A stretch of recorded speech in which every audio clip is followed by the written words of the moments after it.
स्वागत है आप सबका। मैं Vivek Bindra, motivational speaker, leadership consultant और बिजनेस कोच। कमाल की बात बताने आया हूं आज। हाँ जी, दो प्रकार के रेस्टोरेंट आउटलेट्स होते हैं, क्विक सर्विस रेस्टोरेंट और फुल सर्विस रेस्टोरेंट। एक कमॉन, क्या quick service restaurant, full service restaurant, क्या फर्क है इसमें? ये QSR है, यानी कि क्विक सर्विस रेस्टोरेंट, ये क्या करता है? ये एक फास्ट फूड रेस्टोरेंट की तरह काम करता है।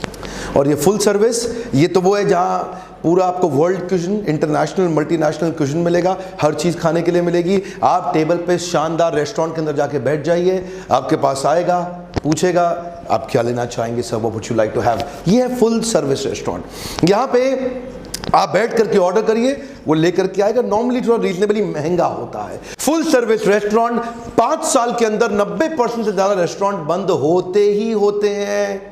आप समझ रहे हैं मेरी बात को? ज़माना बदल गया है। आज फुल सर्विस का ज़माना नहीं, आज क्विक सर्विस का ज़माना है, क्योंकि आज पूरी मार्केट तेज चल रही है। क्विक सर्विस में होता क्या है, आप जाते हैं काउंटर पे, पहले पैसे पे करते हैं, उनसे टोकन लेते हैं, जा करके काउंटर पे, कैश काउंटर से अब आप मेन्यू फूड काउंटर पे जाते हैं, उनको टोकन देते हैं और उनसे अपना खाना लेके आते हैं, बैठते हैं, खाते हैं और अपने बर्तन भी खुद ही रखते हैं। क्विक सर्विस में ड्राइव थ्रू और टेक अवेज और ज़्यादा फेमस हुए जा रहे हैं। लोगों के पास टाइम है ही नहीं, लोगों के पास पेशेंस है ही नहीं। उनको क्या है, उनको जल्दी जल्दी जल्दी जल्दी जल्दी बढ़िया। ये रेस्टोरेंट्स होते हैं जहां पे बड़ी प्रिपरेशन फिक्स्ड मेन्यू में पहले ही कर दी जाती हैं।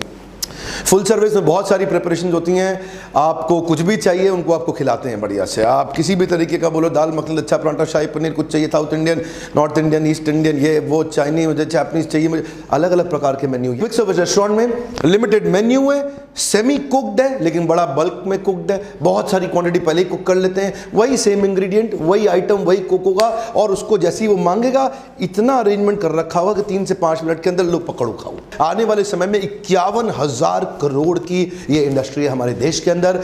इसमें फायदे क्या हैं? पहली चीज, इसके फ्रेंचाइजर फ्रेंचाइजी दोनों ही बल्क में अवेलेबल है। आपको QSR चाहिए या देना है, दोनों ही मार्केट में अवेलेबल। ये मार्केट बहुत इवॉल्व कर गई है। दूसरी चीज, इसको रेप्लिकेट करना आसान है, इसीलिए सेल्स वॉल्यूम भी बहुत बड़े हो जाते हैं। और तीसरी चीज, QSR के अंदर बल्क प्रोडक्शन, बल्क कुकिंग होती है, जिससे आपकी एक्चुअली कॉस्ट पर मील घट जाती है, पर वहां पे individual preparation, individual full cooking होती है, इसलिए कॉस्ट पर मील बढ़ जाती है। एक्चुअली लाइफ फास्ट होने के कारण आप मॉल्स में जाइए, आप रेलवे स्टेशन पे जाइए, आप एयरपोर्ट्स में जाइए, आप किधर भी जाइए, मार्केट्स के अंदर आउटलेट रेडी है। आओ, बाहरी बार उठाओ, बाहरी बार पकड़ो और निकल लो, आप यहां मत खड़े रहो। 10 तरीके कमाल के बताऊंगा जिससे आप भी अपना QSR रेस्टोरेंट चेन खोल के देश भर में छा सकते हैं, दुनिया भर में पहुंच सकते हैं। मेरा पहला पॉइंट है innovation in product and process. क्या मतलब हुआ? आपको कंटिन्यूअस इनोवेट करना है, प्रोडक्ट के अंदर भी, प्रोसेस के अंदर भी, बनाने के तरीके में और क्या बनाना है उसमें, दो अलग अलग चीजें हैं। क्या बनाना है का मतलब क्या, जो फाइनल प्रोडक्ट क्या आएगा। खाली आम साधारण बर्गर ना बनाए। बर्गर सिंह, बर्गर किंग नहीं बोल रहा, क्या बोल रहा हूं, बर्गर सिंह, ये सरदार जी ने खोला बर्गर सिंह, बड़े कमाल के आदमी हैं। ये क्या कहते हैं जी, भारत के अंदर लोग सारा दिन और रोज बर्गर नहीं खा सकते, तो इसको क्या करो, इनोवेट कर दो। ऐसा कर दो, लोग दाल चावल तो रोज खा लेंगे, बर्गर रोज नहीं खाएंगे, तो इसको इंडियनाइज कर दो। हाँ, play with your menu, come on. Indianise करने का मतलब क्या है? उन्होंने क्या बना दिया, चना बर्गर, राजमा बर्गर, कीमा पाव बर्गर, पटियाला शाही बर्गर, अमृतसरी बर्गर, उड़ता पंजाब बर्गर। ऐसे होए आदमी नाम भी सुने, कहे यार ये क्या होगा, ट्राई मार के आते हैं। तो उन्होंने क्या किया, आम आदमी के देश के मील को रिप्लेस करने की कोशिश करी।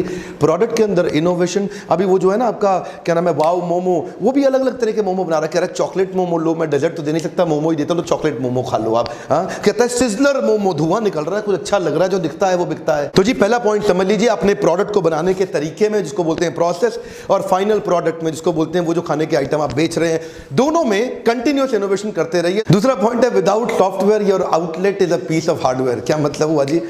अगर आप डिजिटल नहीं हुए, अगर आप टेक्नोलॉजी अडॉप्ट नहीं किए, अगर आपके पास सॉफ्टवेयर नहीं है, तो आपका आउटलेट एक हार्डवेयर की तरह, एक निर्जीव, निर्जान, एक ऐसे आउटलेट की तरह है जिसके पीछे आप लगे रहो, उसी को चलाते रहो, आप एक्सपैंड नहीं कर सकते। ये काम किस में आता है? टेकिंग ऑर्डर्स में, बिलिंग में, इन्वेंट्री कंट्रोल में, इन्वेंट्री होल्डिंग में और पीछे के सप्लाई चेन मैनेजमेंट में। अगर आपके पास सॉफ्टवेयर रहेगा तो आप सेंट्रलाइज्ड किचन पे बैठ करके आप सारे के सारे जितने भी आपके QSR है, आउटलेट्स आसपास, सबको कंट्रोल कर सकते हैं, सबको फीड कर सकते हैं, सब तक खाना पहुंचा सकते हैं। अगला पॉइंट है standardised operations for stable progression. आपका सेंट्रलाइज्ड प्रोक्योरमेंट होना चाहिए, प्रॉपर रिसीविंग ऑफ सप्लाईज होनी चाहिए, यानी कि जो प्री कुक्ड इंग्रेडिएंट्स की सप्लाई है वो अच्छी क्वालिटी में होनी चाहिए और टाइमली डिलीवर होनी चाहिए। स्टॉकिंग और स्टॉक्स का inventory management. So stocking and inventory management यानी कि कितना इन्वेंट्री चाहिए, कब कौन सा ज़्यादा चलेगा, कौन सा फास्ट है, कौन सा स्लो प्रोडक्ट है, कौन सा नॉन मूविंग प्रोडक्ट है, इसकी इन्वेंट्री मैनेजमेंट बहुत महत्वपूर्ण है। किस शहर के किस आउटलेट पे कौन सा आइटम ज़्यादा चलता है,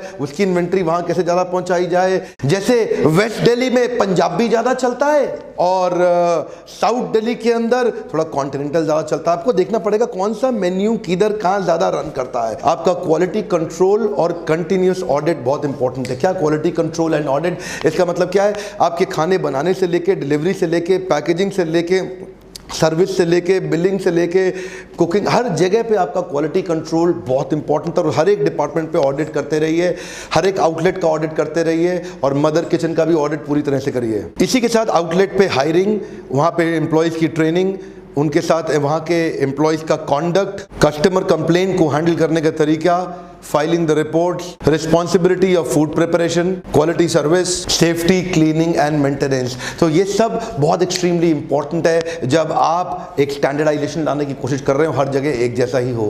अगला पॉइंट है retention of quality man power at affordable rates. इसके अंदर बहुत सारे बड़े महत्वपूर्ण पॉइंट है। पहला है रिटेंशन, यानी कि आपकी मैन पावर रुकनी चाहिए, टिकनी चाहिए, जो कि टिकती नहीं है, जो कि रुकती नहीं है। सो रिटेंशन ऑफ, दूसरा है क्वालिटी मैन पावर, वही मैन पावर टिके जो बहुत क्वालिटी हो। और तीसरा क्या, अफोर्डेबल रेट्स पे होनी जरूरी है। यहां पे कोई आपको एग्जीक्यूटिव शेफ तो चाहिए नहीं, यहां पे कोई 5 स्टार होटल का सेलिब्रिटी शेफ तो चाहिए नहीं, यहां पे इंग्रेडिएंट्स और रेसिपी पहले से ही तैयार है, फाइनल आउटकम, फाइनल प्रोडक्ट पहले से ही मालूम है हमें क्या चाहिए, रेसिपी बदली नहीं जानी। तो स्टैंडर्डाइज प्रोसेस के लिए आपको लो कॉस्ट की मैन पावर चाहिए। हाँ, और याद रखिए, अगर आपकी मैन पावर आपके पास टिकती नहीं है, रुकती नहीं है, या आपको टेंशन हो जाती है आपकी मैन पावर से, या आपको कॉम्पिटिशन बन जाए, आपको छोड़ के चला जाता है, या बाद में तंग करता है, या सीख के कहीं और जाके नौकरी कर लेता है, तो अगर ये सारी तकलीफें हैं आपके साथ, तो लीडरशिप फनल के बारे में याद है आपको, एक पूरा दिन हम इसी पर डेडिकेट करते हैं कि हाई परफॉर्मेंस टीम कैसे तैयार करें। अगर आप बढ़िया टीम नहीं तैयार कर पा रहे, मैं आपको प्रोसेस बताऊंगा। एक ऐसा फ्रेमवर्क बनाया, जिस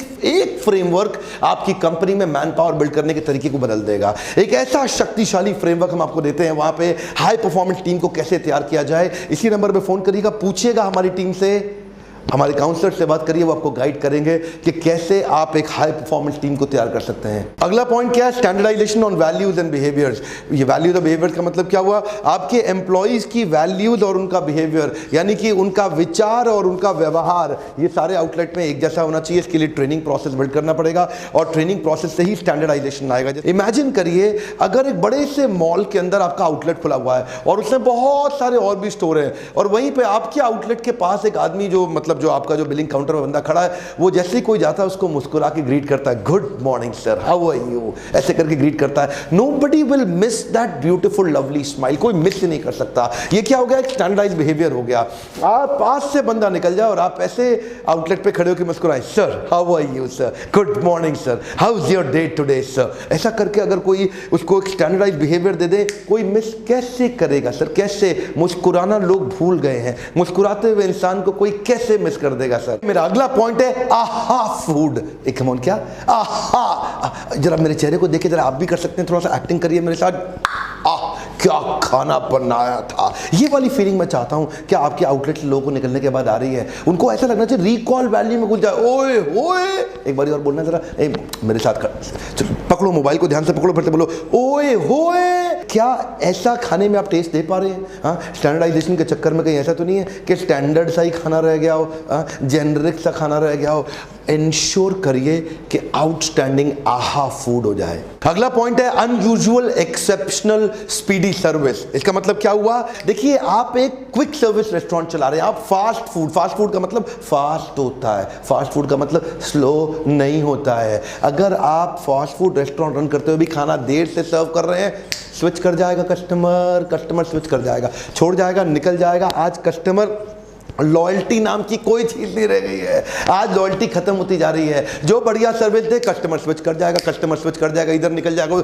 मैं आपसे फिर बता रहा हूं, फोकस करिए कैसे आप क्विक, अमेजिंग, मुस्कुराते हुए डिलीवरी कर सकें बहुत तेजी के साथ में। अपने बैक एंड ऑपरेशन की तैयारी करिए, हाफ कुक्ड, हाफ बेक्ड, काफ़ी semi baked, semi cooked, fully cooked, hot, वो सारी प्रिपरेशंस जो बार बार ऑर्डर में आ रही है, जिनको लोग पसंद कर रहे हैं, जिसके लिए लोग आपकी तारीफ कर रहे हैं, रिपीट ऑर्डर कर रहे हैं, उसकी तैयारी पहले ही रखिए ताकि क्विक सर्विस को क्विक सर्विस की तरह ही चलाएं। और मेरा क्विकली 8वां पॉइंट है managing the cost of your QSR। याद रखिए, जब आप स्केल कर रहे हैं और आप एक के बाद एक आउटलेट खोले जा रहे हैं और अगर आप अपने मार्जिन और अपनी कॉस्ट को मैनेज नहीं कर पाए, धंधे से बाहर हो जाएंगे। बहुत सारे आउटलेट्स, बहुत तरह के ब्रांड आए, इसीलिए चलेगा क्योंकि अपनी कॉस्ट को मैनेज नहीं कर पा रहे थे।